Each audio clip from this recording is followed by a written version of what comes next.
Պարոն Հակոբյան, ինչ վճիռ կայացրեց դատարանը։ Դատարան որոշումը հրապարակեց, կալանք 2 ամիս ժամկետով, բնական է, որ համարում ենք անարդար որոշում, ապօրինի որոշում,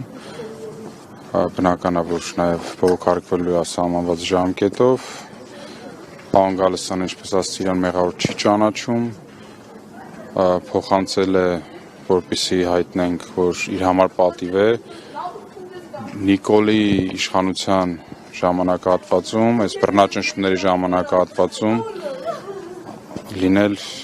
անազատության, այսինքն բռնաճնշումների մեջ, ոչ թե անազատության առհասարակ, այլ բռնաճնշումների տակ, ինքը պինդ է եւ այն բոլոր համոզմունքները, որի համար քաղաքական պայքարը ծավալում է, դրա համար էլ այսօր ազատազրկված է։ Վստահ եմ, որ վաղ թե ուշ արդարությունը վերականգնվելու է, Խաչիկ Գալստյանը լինելու է ազատության մեջ եւ մեղավորներն պատասխանատվություն կրելու են ապօրինի քրեական հետապնդում իրականացնելու համար։ Այսինքն